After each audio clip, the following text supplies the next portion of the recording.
আসসালামু আলাইকুম। এই মুহূর্তে আমাদের খামারের কাজের পাশাপাশি আমাদের কৃষিকাজেরও ভীষণ ব্যস্ততা বেড়েছে। টানা গত এক সপ্তাহ যাবৎ কোনো বৃষ্টি হচ্ছে না, পানির কোনো দেখা নেই। এর মধ্যে এই পাটগুলি কেটে তারপর আমাদেরকে নিয়ে যেতে হচ্ছে আমাদের পুকুরের মধ্যে। সকালবেলা খামারের কাজগুলি শেষ করে গিয়েছিলাম আমাদের পাটের জমিতে, ওরা পাট কাটতেছিল সেটা দেখার জন্য যে কতদূর পাট কাটা হয়েছে। আলহামদুলিল্লাহ এখানে এসে দেখলাম যে মোটামুটি পাট কাটা প্রায় শেষের দিকে। আমরা এখানে যে কয়েকটা জমি আমাদের ছিল সেই জমির পাটগুলি এখান থেকে কেটে নিয়েছি এবং এর বাইরে যে জমিগুলি আমাদের আছে ওইখান থেকেও আজকে পাট কেটে আমরা শেষ করার চেষ্টা করবো ইনশাআল্লাহ। দেখি সারাদিনে আমরা কতটুকু সেটা করতে পারি। আলহামদুলিল্লাহ এখানে সকাল সকাল যেহেতু দুইটা জমির পাট কাটা হয়ে গিয়েছে, তাই সকালের নাস্তা খাওয়া শেষ করে সবাই মিলে এই পাটগুলিকে উঠিয়ে আনা হচ্ছিল রাস্তার উপরে। রাস্তার পাশে আমাদের নসিমন রাখা ছিল, এই নসিমনের উপরেই আমরা পাটগুলিকে সাজিয়ে নিচ্ছিলাম এবং সুন্দর করে সাজিয়ে নেওয়ার পর পাটগুলিকে আমরা নিয়ে যাব আমাদের পুকুরে, কারণ পুকুর ছাড়া অন্য কোথাও আর পানি নেই, তাই পুকুরেই আমাদেরকে আনতে হবে। গত কয়েকদিন বৃষ্টিতে যে পানি হয়েছিল আমাদের পাথারে, সেই পানিটা এখন আস্তে আস্তে শুকিয়ে যাচ্ছে। পানি এভাবে শুকিয়ে যাওয়ার কারণে, এর পাশাপাশি বৃষ্টি না হওয়ার কারণে আমাদের বড় একটা প্রবলেমে পড়তে হচ্ছে, কারণ আমাদের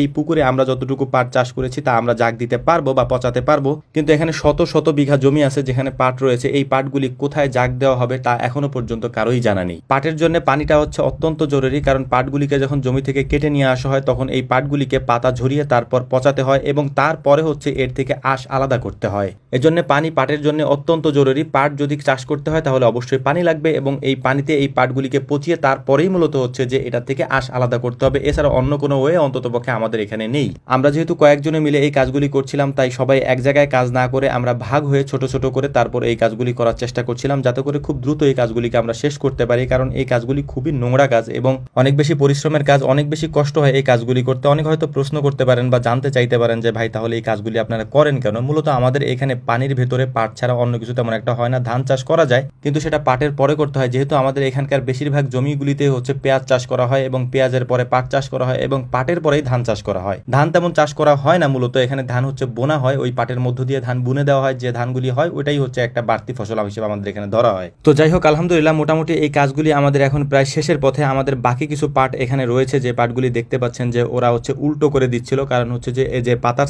সাইডটা আছে, এই পাতার সাইডটা যদি নিচে থাকে তাহলে কয়েকদিন এভাবে থাকলে পাতাগুলি এখানে পচে যাবে এবং তারপরে এটাকে সুন্দর করে আমরা সাজিয়ে নিব, যেটা আপনারা দেখতে পেলেন। এবং সাজিয়ে নেওয়ার পরে সুন্দর করে উপর দিয়ে আমরা কচুরি দিয়ে দেব। অনেক জায়গায় কচুরি দেয় না, বা আমাদের এখানেও অনেক জায়গায় যাদের কচুরি নেয় তারা মূলত পলিথিন ব্যবহার করেন এবং তার উপরে মাটি দিয়ে দেন, কিন্তু আমাদের এখানে যেহেতু পর্যাপ্ত কচুরি আছে তাই কচুরি দিয়ে তারপর উপরে হচ্ছে যে আমরা কলা গাছ দিয়ে দিই, যদি ভেসে থাকে। আর যদি ভেসে না থাকে তাহলে কোনো কিছু দেওয়ার প্রয়োজন হয় না, শুধু কচুরি দিলেই হয়। এই পাটের কাজটা অনেক পরিশ্রমের, যেটা আমরা বারবার বলে থাকি। তো এটা আমাদের এখানে বিকল্প কোনো রাস্তা নাই, তাই এটা আমাদেরকে করতে হয়। এবং এই পানির মধ্যে থেকে পাটগুলি কাটা একটু সহজ, যদিও উপর থেকে কাটতে গেলে সমস্যা হয়, অনেক বেশি বহন করা লাগে আর কি, অনেক জায়গা থেকে নিয়ে আসা লাগে। কিন্তু যদি পানির মধ্যে হয় তাহলে পানির মধ্যে পাটগুলিকে কেটে সুন্দর করে উল্টিয়ে রাখা